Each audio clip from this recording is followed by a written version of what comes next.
I'm the king of bitterness.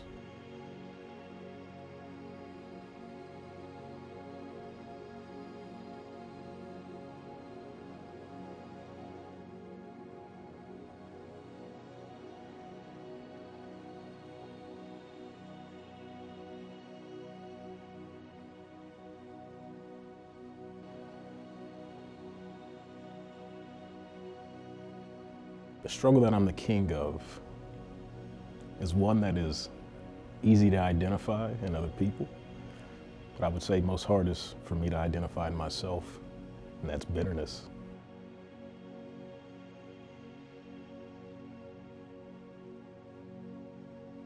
So man, that struggle, it affects my life in an interesting way. So I think a lot of times you'll probably see me as a super joyful person, but I think one of the things that happens when bitterness begins to take root is that I see myself becoming a little bit more, I would say, controlling, right? But also, I would say, getting into a bit of a funk, right? Seeing things not work out. I would say becoming a little more distant from people because I'm beginning to trust people less, right? So I think that, you know, when bitterness comes in, you're dealing with legitimate issues, right? So, you know, when people have hurt you and those past hurts, they begin to come back up, and so you don't notice it at first, but you start reliving those traumas that happened over time, and so they begin to creep into your memory and your mind, and so the last thing you want to do is be around people when you're bitter at certain people.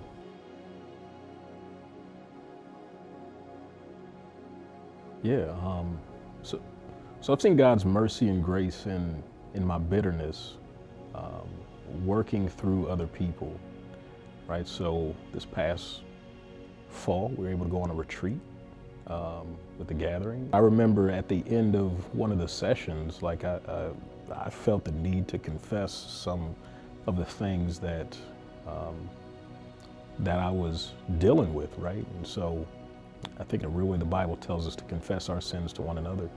And I think in that moment I was like, yo, I got to get some things off my plate. And so by God's grace, like he's like, hey, like here's a moment, here's an opportunity, right? And I was able to take advantage of it.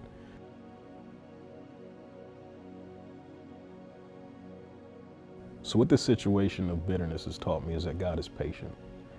It's taught me that He is forgiving, that He's not bitter, right? He can hold my sins against me. He can even hold my grudges against me, but He doesn't. And also that's the attitude that I should have as well. I think a lot of times when we deal with our issues, we often think we struggle alone, but that's not the case, right? If you have an issue, there's somebody that has dealt with it. There's somebody that's dealt with bitterness. There's somebody that has dealt with any type of trauma that you've dealt with in the gathering. So there is a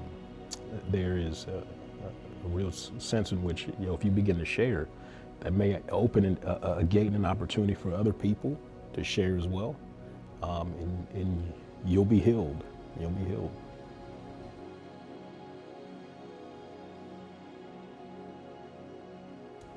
So in 2023, the gathering has definitely helped me to begin to really seek men and to ask what their needs are. So I started doing gig economy work, right? So doing Instacart, DoorDash, all those things. And it doesn't give me a shortage of opportunity to meet men, right? So I'm meeting men on a daily basis, meeting people on a daily basis. But it allows me to begin to ask, hey, what is your need? What do you need? You know, where do you find community? Where do you find rest? In the past, I would kind of be, I would say, almost scared to be like, hey, like, you know, what do you need? What is it that what do you need? Do you have a community? But I think now that I have one, those things are easy because now it's like I can offer people that very same opportunity for community, even if it's not in my own personal group. So we'll find something for you.